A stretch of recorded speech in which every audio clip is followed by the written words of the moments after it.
उसमें sir punishment का sir basically sir दिक्कत है कि बाहर उसे अगर सजा मिली, लेकिन उसे सर कंसीडर ऐसे ही किया जाएगा जैसे पाकिस्तान में उसने सर ये काम किया, उसको यहाँ के मुताबिक सजा दी जानी चाहिए।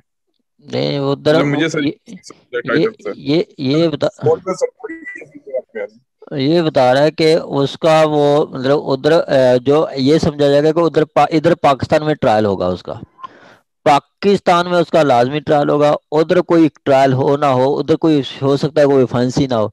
जैसे कि शराब इधर जो है जुनाद मैं भी सर यही जुनाद कहना लगा। चाहता हूँ। पाकिस्तान में शराब जो है वो मतलब वो गैर कानूनी है कि शराब नहीं पी सकते, ठीक है, सेल भी नहीं कर सकते, जबकि अमेरिका में ऐसा नहीं है। ठीक है, हो सकता है कि उधर आपको कोई उसकी सजा की उसका कोई मतलब सजा ना मिले, ठीक है, लेकिन पाकिस्तान में वो ट्रायल होगा उसका, उनका कोई लॉ है जी तो सर। वो करें ना करें, लेकिन पाकिस्तान में ये समझा जाएगा कि उसने ऑफेंस पाकिस्तान में किया तो उसका यहाँ पे ट्रायल होगा। ये सेक्शन 4 सर आपको, इस हवाले से कोई केस ला पड़ा है आपके पास सेक्शन 3 के हवाले से केस? सेक्शन 3 के हवाले से काफी सारे हैं, मैं आपको शेयर कर दूंगा। अब सेक्शन 4 पढ़ेंगे ना हम, तो ये सारी चीजें आपको सारी कंफ्यूजन क्लियर हो जाएंगी जो अब तक ठीक है, हो आपको गया, कंफ्यूजन ठीक थी। है। चलें, अब कोई,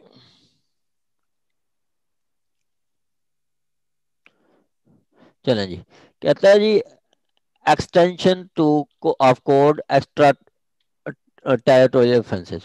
यहाँ पे मैं ये तो इसको खुला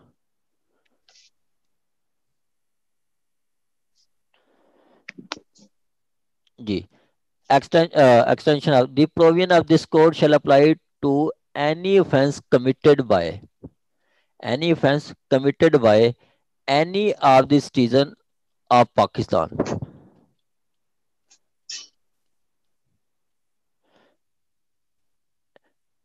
any of the citizen of Pakistan।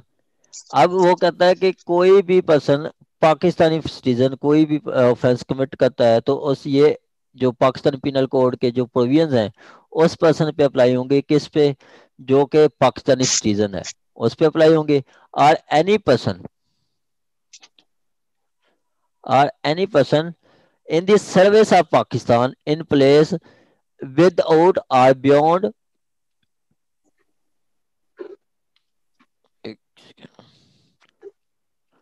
Pakistan, कहता है कि ये जो प्रोविजन है पाकिस्तान के अगर बाहर है तो उन लोगों पे अप्लाई होंगी जो कि सर्विस पाकिस्तान में है, या फिर वो पाकिस्तानी सिटीजन है। क्या चीज, पाकिस्तानी सिटीजन पे अप्लाई होगा, या फिर वो ऐसे पर्सन जो इन सर्विस ऑफ पाकिस्तान है विदाउट या बियॉन्ड पाकिस्तान, जो पाकिस्तान से बाहर पाकिस्तान की सर्विसेज में है, पाकिस्तान से बाहर पाकिस्तान की सर्विसेज में, जैसे कि आपका जो अगर अमेरिका में एम्बेसी है आपकी, तो वहां पे आप एक अमेरिकन एम्प्लॉय रखते हैं या कोई भी दूसरा डिप्लोमेट्स की बात हो रही है। डिप्लोमेटिक नहीं, वो तो एक पाकिस्तानी हो गया, डिप्लोमेटिक तो पाकिस्तानी सिटीजन है, ठीक है, डिप्लोमेटिक पाकिस्तानी सिटीजन होगा, ठीक है, जो आपका कोई और ऐसा पर्सन जो कि पाकिस्तान की सर्विसेज में हो, जो पाकिस्तान की सर्विसेज में हो, ठीक है, जो कि पाकिस्तान को सर्व कर रहा हो, कौन सा, जैसे अब अमेरिका है तो वहां पे पाकिस्तानी डिप्लोमेटिक की आसानी के लिए एक ट्रांसलेटर रखते हैं, इंग्लिश जो इंग्लिश जानता है वो उर्दू भी जानता है, जो उर्दू बताता है। इसी तरह अगर चाइना में चले जाए, पाकिस्तान की जो चाइना में एम्बेसी है तो वहां पे एक ट्रांसलेटर उन्होंने रखा हुआ है, पाकिस्तान ने रखा हुआ है, वो चाइनीज भी हो सकता है, कोई भी और पर्सन हो सकता है, ठीक है, वो पाकिस्तान की सर्विस में है, वो अगर कोई ऑफेंस करता है वो पाकिस्तान की मतलब सर्विस में जो कोई पर्सन है तो वो भी ऐसी एक्ट के तहत ये समझा जाएगा कि उसने ऑफेंस कमिट किया और उसका भी ट्रायल पाकिस्तान पिनल कोड के तहत होगा। ठीक हो गया एक चीज। आगे दूसरा कहता है आपका सर जी, सर मैं ये सेक्शन कंप्लीट कर लूं फिर मैं सबके क्वेश्चन लूंगा, ठीक है। सर मेरा पॉइंट ये था कि अगर कोई चाइनीज पाकिस्तान में जॉब कर रहा है, हम्म, ठीक है, करें क्वेश्चन करें आप। पर्सन कोई चाइनीज सिटीजन पाकिस्तान में आके किसी प्राइवेट कंपनी पे जॉब कर रहा है, जैसे अभी इस वक्त सी पैक के तहत काफी चाइनीज पाकिस्तान में काम कर रहे हैं, तो वो जो बंदा है वो पाकिस्तान में कोई ऑफेंस कमिट करता है, पीपीसी उस पर लागू होगा या नहीं? डेफिनेटली लागू होगा। इसकी बेहतरीन एग्जांपल है आपकी जो रेमंड डेविस केस है। वो अमेरिकन आया था रेमंड डेविस, ठीक है, उसने लाहौर ये मजंग पे ही और उसने मर्डर किए थे, ठीक है। मजंग में वो उन्होंने मर्डर किए थे, तो उसका ट्रायल भी पाकिस्तानी लॉ के तहत हुआ था, पीपीसी के तहत हुआ था। हम पढ़े कि ये तो जो पाकिस्तान में है उस पे तो डेफिनेटली होगा, जो पाकिस्तान से बाहर होंगे वो कौन से किन लोगों पे होंगे? वो हर वो जो पाकिस्तानी सिटीजन होगा या पाकिस्तान की सर्विस पे जो काम कर रहा होगा, चाहे दूसरी नेशनलिटी का हो।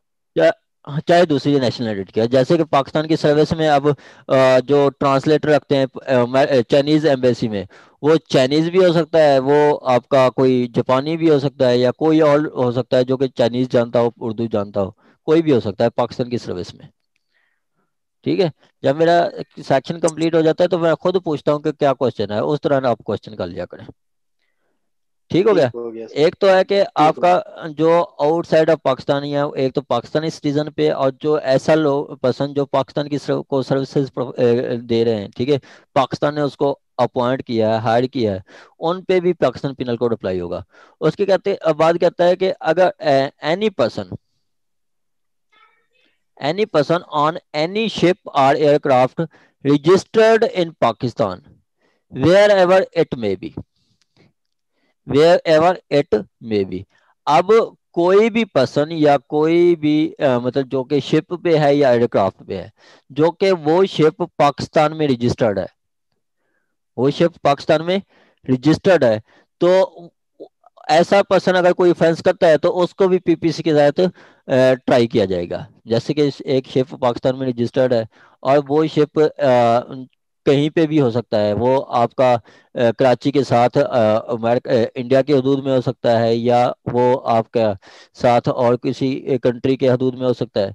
तो वो शिप कहाँ जहाँ भी होगा, उस पर शिप में के अंदर कोई भी पर्सन होगा, अगर वो उसने कोई ऑफेंस कमिट करता है तो उसको पाकिस्तान पिनल कोड के तहत उसको ट्राई किया जाएगा। ठीक हो गया।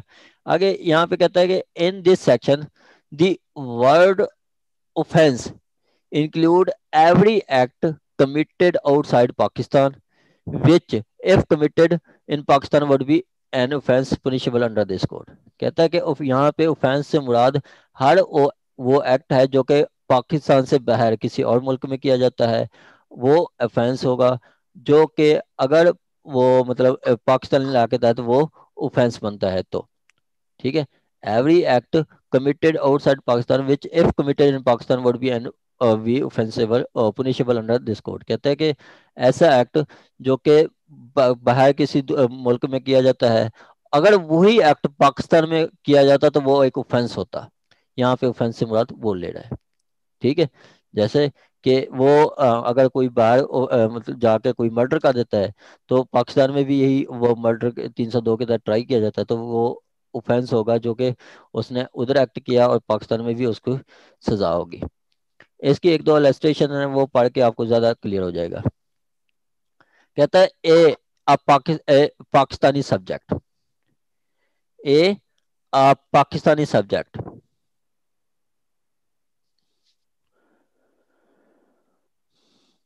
subject commit Pakistani subject commit murder in Uganda. He can be tried and convicted of murder in any place in Pakistan in which he may be found। यहाँ पे देखें कि उसका वो पाकिस्तानी सब्जेक्ट मर्डर कहाँ पे कर रहा है, मर्डर कर रहा है युगांडा में। तो यहाँ उसका ट्रायल युगांडा में नहीं होगा, पाकिस्तान ने अपनी प्रोसिक्यूशन या किसी फोर्स ने किसी युगांडा में नहीं भेजना। वो पर्सन जब पाकिस्तान में आएगा तो उसको पाकिस्तान के किसी भी इलाके में उसका ट्रायल किया जाएगा, किसी भी इलाके में हो सकता है।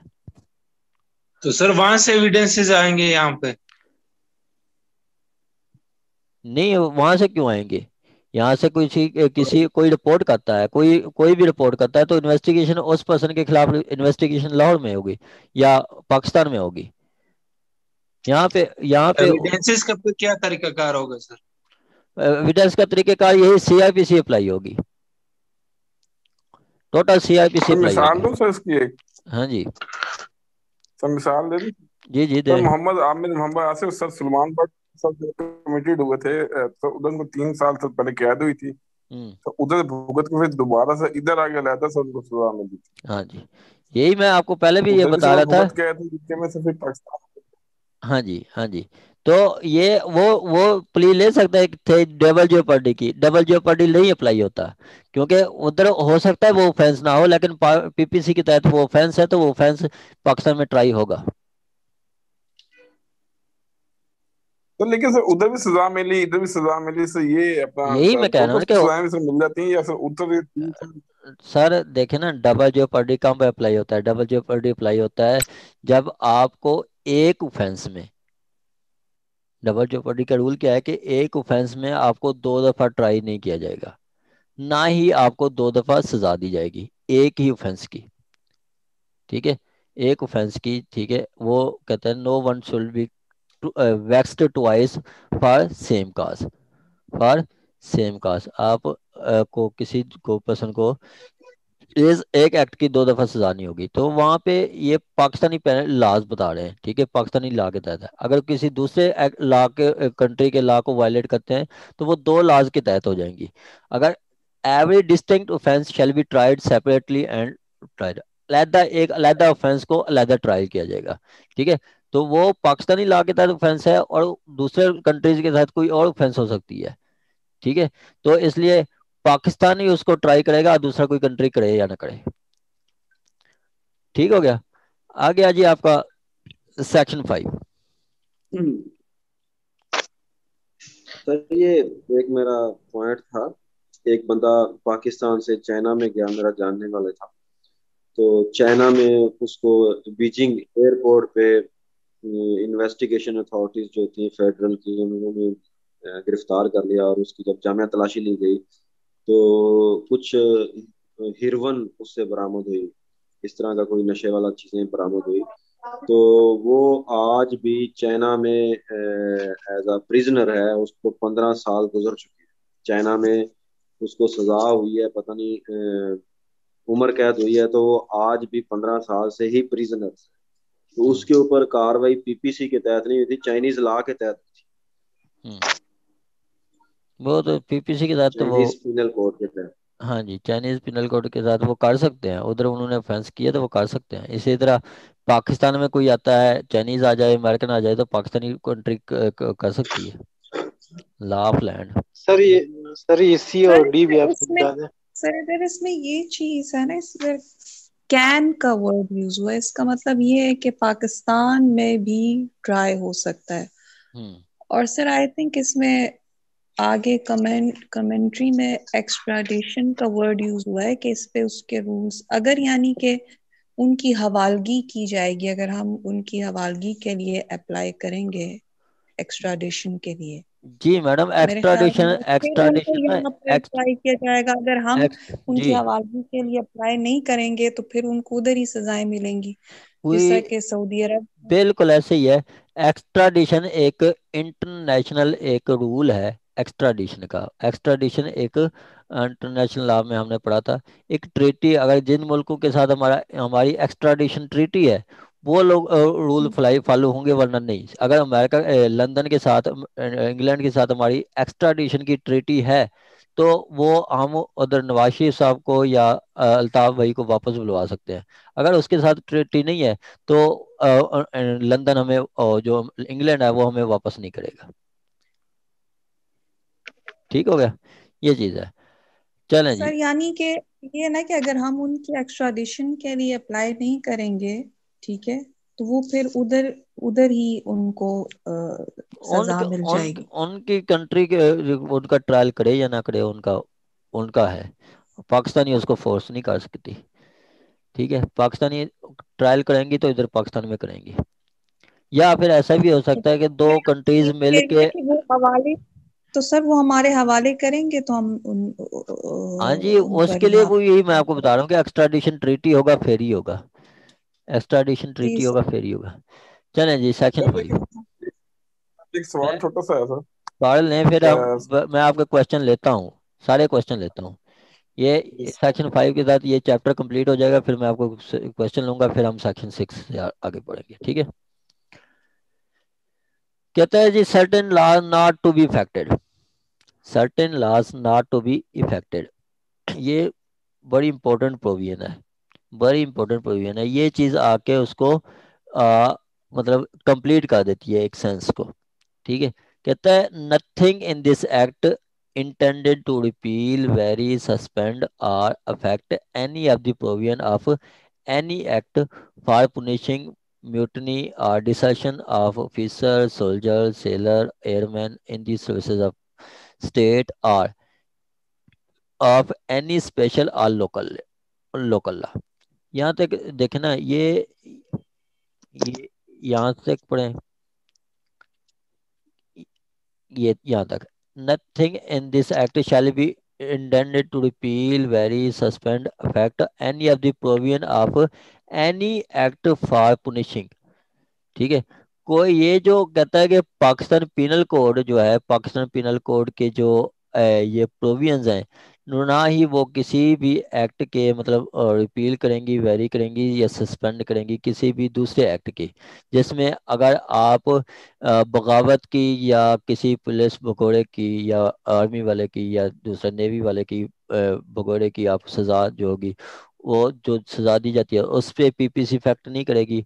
उसके अलावा वो दो और चीजें बता रहे हैं कि जैसे कोई और आप स्पेशल या लोकल लॉ, कोई स्पेशल लॉ को भी इफेक्ट नहीं करेगा, स्पेशल लॉ को भी इफेक्ट नहीं करेगा। जैसे अगर आप पाकिस्तान कोई भी स्पेशल लॉ देखें, तो सपोज के प्रीएम्पशन एक्ट पढ़ें, प्रीएम्पशन एक्ट पढ़ें तो वो वहाँ पे लिखा हुआ है कि this the provision of this act shall have effect, shall have effect, के ये प्रोविजंस अप्लाई होंगी चाहे कोई दूसरा एक्ट जो मर्जी कहता रहे। इसी तरह लैंड प्रिंसेस एक्ट पढ़े, मेरा ख्याल सेक्शन 26 है या इस तरह कोई सेक्शन है, उस पे वो यही लिखा है कि the provision of this act shall have effect, shall have effect, के वो इस एक्ट की प्रोविजंस अप्लाई होंगी चाहे दूसरे किसी एक्ट में जो मर्जी बताया गया हो, ठीक है। यहाँ पे भी बताया गया है, सेक्शन 5 बताता है कि पाकिस्तान पिनल कोड किसी स्पेशल लॉ या लोकल लॉ को इफेक्ट नहीं करेगा, ना रिपील करेगा, ना सस्पेंड करेगा। और इसी तरह जो आर्मी के जो बगावत की या किसी भगोड़े की जो सजाएं दी गई हैं, उस सजाओं को भी इफेक्ट नहीं करेगा, उन सजाओं को भी इफेक्ट नहीं करेगा। जैसे कि अब प्रोविजन मैंने पहले भी आपको बताया कि सीएनएस है, उसमें सेक्शन 29 बताता है कि जो अगर किसी से कुछ चीज रिकवर होती है तो ये प्रिज्यूम किया जाएगा कि उसने ऑफेंस किया है। वो स्पेशल लॉ है, स्पेशल लॉ में वो कह रहे हैं कि पीपीसी उस पर अप्लाई नहीं होगी, उस पर पीपीसी अप्लाई नहीं होगी। सर यहाँ जो तक नारकोटिक्स लॉ है वो प्रोसीजर लॉ है कि सब्सटेंटिव लॉ है? वो मिक्स ही है, प्रोसीजरल लॉ भी है और दूसरा सब्सटेंटिव भी है, सब्सटेंटिव सब्सटेंटिव स्पेशल भी भी है, है? स्पेशल भी है। स्पेशल तो एक अलग ठीक हो चीज है गया। ना, कि उसके जो जी जी सेक्शन हैं आपके 18 तक, ठीक है, जी 18 जी। तक वो सब्सटेंटिव हैं, उससे उसके आगे उनका प्रोसीजर स्टार्ट हो जाता है, अच्छा ठीक है, उसके ठीक हो आगे गया। प्रोसीजर ठीक हो गया। स्टार्ट हो जाता है, ठीक हो गया। सेक्शन 5 तक किसी का कोई क्वेश्चन हो तो आप पूछ सकते हैं, can one any question section 5 तक। सर वो मैं से ये कहने लगा सर कि ठीक है सर, इंग्लैंड के साथ सर हमारा कोई एग्रीमेंट नहीं है, लेकिन सर नवाज शरीफ ने सर उधर भी तो कुछ इलीगल पैसों से ही प्रॉपर्टी खरीदी हुई है। सर यूके लॉ के हिसाब से सर इलीगल प्रॉपर्टी, इलीगल पैसे प्रॉपर्टी खरीदी जाए तो सर वो कोई क्राइम नहीं है सर, उसकी कोई पनिशमेंट नहीं है। वो कहते हैं कि नहीं लीगल खरीदी, ये तो आप कह रहे हैं, वो कहते हैं नहीं सही खरीदी है उसने, उनके लॉ के मुताबिक ठीक खरीदी है उसने। यही तो मैं कह रहा था कि ना कि वो जो ऑफेंसेस पाकिस्तान में है हो सकता है उधर ऑफेंस ही ना हो, ठीक। क्योंकि सर ट्रेन तो उधर भी नहीं थी ना, वो तो कतरी खाते सर, वो भी उधर भी यही पेश कर रहे हैं ना कि उन बस पैसे से दी गई। बस ऐसे ही है सर, ऐसे ही है। चलें जी, सेक्शन 6 जनरल एक्सप्लेनेशन। ये जो चैप्टर 2 है, चैप्टर 2 को आपने बहुत अच्छे तरीके से समझना है, बहुत अच्छे तरीके से, ठीक है। चैप्टर 2 आपको अगर समझ आ जाता है ना तो पूरी पीपीसी समझ आ जाएगी आपको, ठीक हो गया। चलें जी, definition in the code to be understand subject to exception, ठीक है। अब आपकी जो ये कैप्शन है, कैप्शन से काफ़ी चीज़ें आपको क्लियर हो जाती हैं, कैप्शन पे भी फोकस किया करें, ठीक है। कैप्शन से आपकी काफ़ी चीज़ें क्लियर हो जाती हैं। कहता है थ्रो आउट दिस कोड, मतलब पूरी पीपीसी में, ठीक है, पूरी पीपीसी में this code every definition of offence, जैसे 302 की, थेफ्ट की या डकैती की, किसी भी ऑफेंस की जो डेफिनेशन होगी, या every penal provision, penal provision कैसे कि 302, 380, ठीक है, जहाँ पे कोई सजाएं बताई गई हैं, एंड एवरी इलस्ट्रेशन, उस सजाओं की फिर मतलब जैसे 378 है उसकी इलस्ट्रेशन भी बताई गई हैं, काफ़ी सारी इलस्ट्रेशन है 378 की, ठीक है। इसी तरह बाकी भी ऑफेंसेस है उसमें भी इलस्ट्रेशन बताई गई हैं।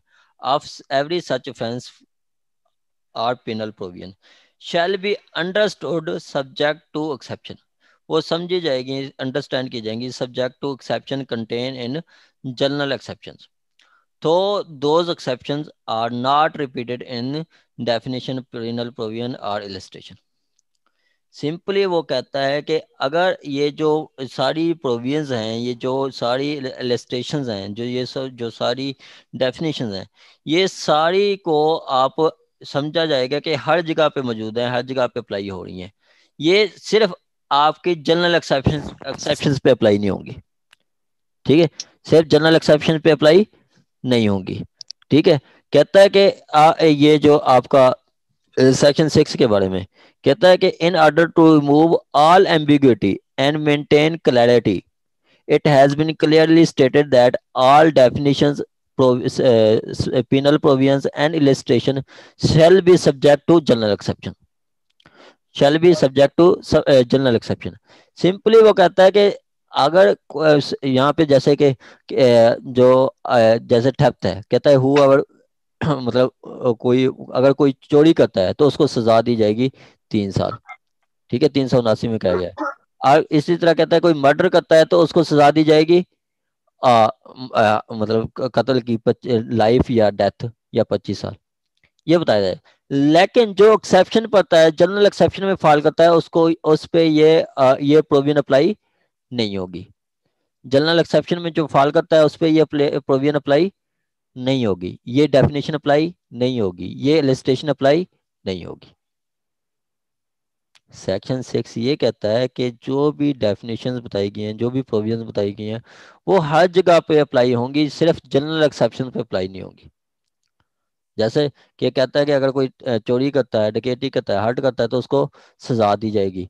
हाँ, जनरल एक्सेप्शन में बताया गया कि जनरल एक्सेप्शन का सेक्शन 82 है, वहां पे बताया गया कि अगर 7 साल से कम का बच्चा कोई ऑफेंस करता है, ठीक है, मेरा ख्याल अब अमेंडमेंट आ गई है, 10 साल से कम का कोई बच्चा ऑफेंस करता है तो वो समझा जाएगा कि जैसे उसने ऑफेंस नहीं की, उसको सजा नहीं दी जाएगी। आगे वो कहता है though those exceptions are not repeated in such definition penal provision और इलस्ट्रेशन। यहाँ पे देखें कि 302 में कहीं पे भी नहीं बताया गया कि 7 साल का कोई बच्चा ऑफेंस करेगा तो उसको सजा नहीं होगी, या 302 में कहीं पे नहीं बताया गया कि अगर कोई मतलब डॉक्टर है वो मतलब विद कंसेंट ऑपरेशन करता है और किसी की डेथ हो जाती है तो उसको सजा नहीं होगी, या 302 में कहीं पे भी नहीं बताया गया कि 302 या 380 या 406 कहीं भी नहीं बताया गया कि अगर एक अनसाउंड माइंड ऑफेंस करता है तो उसको ये नहीं समझा जाएगा कि उसने कोई ऑफेंस कमिट नहीं की, ठीक है। सेक्शन 6 सिर्फ ये कहता है कि जो आपका ये प्रोविजंस हैं ये सब पे अप्लाई होंगी, इस पूरे कोड पे जितनी कोड के जितनी भी प्रोविजंस हैं सब पे अप्लाई होंगी, सिर्फ जनरल एक्सेप्शन पे अप्लाई नहीं होंगी, ठीक है। इसकी आप लिस्टेशन आप पढ़ेंगे तो बिल्कुल क्लियर हो जाएगा आपका। कहता है दिस सेक्शन, जर्नल एक्सेप्शन से क्या हो रहा? क्या चीज? जर्नल एक्सेप्शन के बारे में थोड़ा सा सर गाइड कर। कमर शौकत साहब, जनरल एक्सेप्शन हम पीछे पढ़ते हैं कि ये पर्सन कहता है कि मुझे एक्सेप्शन है, मुझे इस्तिस्ना है, मुझे प्रिविलेज है, क्या कि जैसे कि अगर 10 साल से कम का कोई बच्चा ऑफेंस करता है तो वो समझा जाता है कि जैसे उसने कोई ऑफेंस ही नहीं की, ये जनरल एक्सेप्शन है, ये हम डिटेल के साथ पढ़ेंगे। मेरा ख्याल है कि हमारा जनरल एक्सेप्शन पे 2 लेक्चर होंगे, वो भी कंप्लीट 2 लेक्चर। इतनी इसके बारे में मटेरियल है और इतनी इसके बारे में बताना है, ईच एंड एवरी सेक्शन। आपको मैं बता रहा हूँ कि सेक्शन 76 से लेके 106 तक आपने बहुत अच्छे तरीके से करना है। कोई ऐसा पेपर नहीं है जो कि इनके बगैर बना हो। एडीपीपी में, सिविल जज में 2 दफा सिविल जज में आया है, और एडीपीपी का पेपर दिए तो उसमें भी ये पूछा गया था 76 से 106 तक। ठीक है। सर जनरल जुवलाइन जो कोर्स होती है सर, उसमें किस एज के से बच्चे होते हैं? जुवेनाइल के जो 18 साल से कम का है, तो उसको जुवेनाइल जस्टिस एक्ट एक बनाया गया है, उस प्रोसीजर के तहत उसको अप्लाई किया, मतलब वो प्रोविजन अप्लाई उसमें होंगी। से 7 साल प्लस होते हैं और 18 साल से नीचे होते हैं? नहीं नहीं, वो बताता है कि 7 साल से कम 18 साल से कम उम्र का कोई भी बच्चा ऑफेंस करता है तो उसको अक्यूज नहीं कहते, उसको जुवेनाइल कहते हैं। और उसका ट्रायल जो है वो जुवेनाइल जस्टिस एक्ट 2018 के तहत होगा। सर ठीक है, लेकिन सर 7 साल से कम उम्र जैसे अब पढ़ रहे हैं कि 7 साल से कम उम्र वाले बच्चे को तो सजा होगी नहीं, तो ट्रायल भी सर नहीं होगा? नहीं होगा, उसने तो कोई ऑफेंस ही नहीं की, उसने तो जी कोई सर, ऑफेंस वही ही नहीं सर, की। सर वही होगी सर। 7 साल प्लस और 18 साल से नीचे, तो जुवलाइन में आ गए इन शॉर्ट। वो तो हाँ 7 साल वाला तो क्रिमिनल है ही नहीं। हाँ जी, वो अगर थोड़ी अब अमेंडमेंट आई थी 2018 में 16 में, अब 7 साल नहीं, उन्होंने 10 साल कर दी है। 10 साल से कम उम्र का कोई ऑफेंस बच्चा ऑफेंस करता है तो उसको यही समझा जाएगा कि उसने कोई ऑफेंस नहीं की। वो हम डिटेल के साथ पढ़ेंगे। ठीक है। ठीक है सर। ये पीपीसी आपने अच्छी तरीके से पढ़नी है, ये आपको काफ़ी चीज़ें सीखने को मिलेंगी इस तरह से। आगे कहता है this section in this code when contain definition of offences, this section of this code which contain definition of offenses do not express that child under 7 years of age cannot commit such offense। child under 7 cannot commit such offense। ठीक है। कहता है कि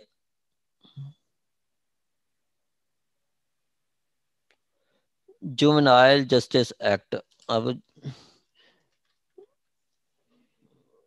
ये मैं message कर दूंगा juvenile.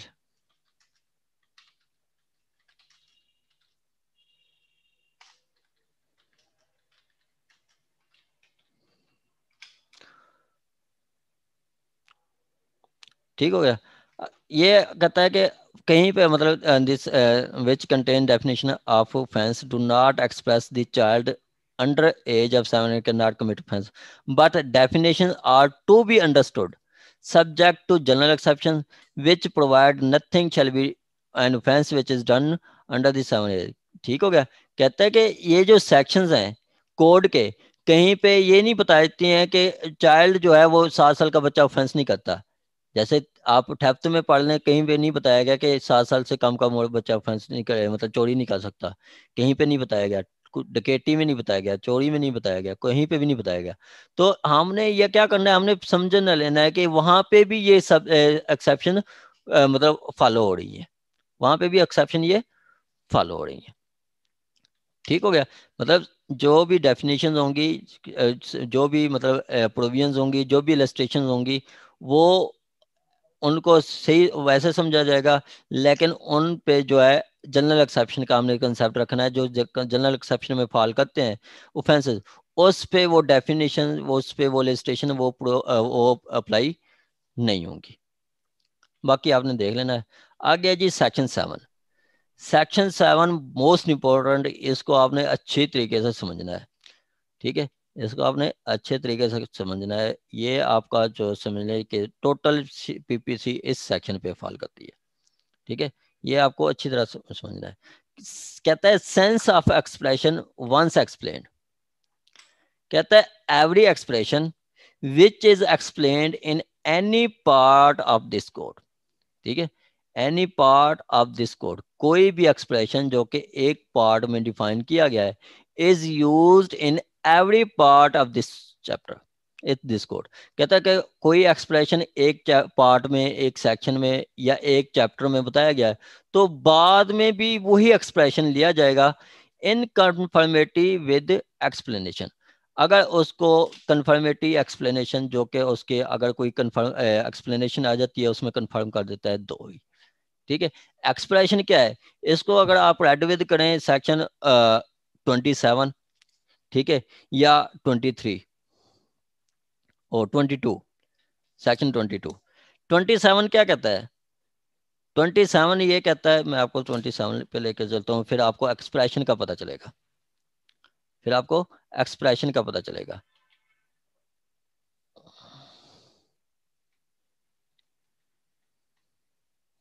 देखें 27 ये कहता है कि when the possession property is in possession of person's wife, clerk, servant on account of that person, it is in the end that person's possession with the meaning of this code.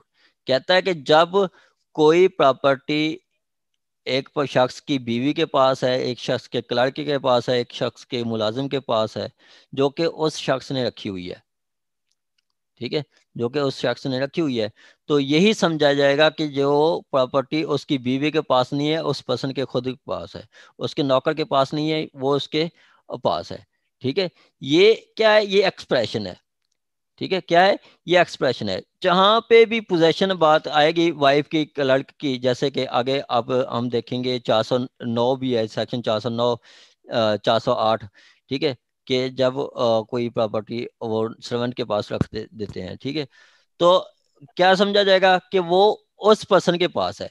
अब जहां पे भी ये बात हमने discuss करनी है कि जी वाइफ उसकी वाइफ के पास है, तो यही समझा जाएगा कि वो उस पर्सन के पास है, ठीक है, उस पर्सन के पास है। जी पैसे हैं जो कि अमानतन दिए थे उसकी वाइफ के पास हैं, तो यही समझा जाएगा कि उसकी वाइफ के पास नहीं है, उसके अपने पास है, उस मुलजम के अपने पास है, ठीक है। वो अगर पता चलता है जी क्लर्क के पास है, उसके क्लर्क के पास है, वो रिकवरी होती है उसके क्लर्क से, तो यही समझा जाएगा कि उस पर्सन से रिकवर हुए।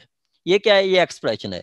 एक दफा बता दिया 27 में, पूरी पीपीसी में यही एक्सप्रेशन लिया जाएगा, पूरी पीपीसी में यही एक्सप्रेशन लिया जाएगा। जैसे हम 22 में आ जाते हैं, कहता है मूवेबल प्रॉपर्टी। मूवेबल प्रॉपर्टी हम आगे हम थेफ्ट में पढ़ेंगे, डकैती में पढ़ेंगे, एक और भी मतलब काफी जगहों पे हम मूवेबल प्रॉपर्टी पढ़ेंगे। तो मूवेबल प्रॉपर्टी के क्या मीनिंग होंगे, क्या एक्सप्रेशन लिए जाएंगे, वो ये बताता है। क्या बताता है?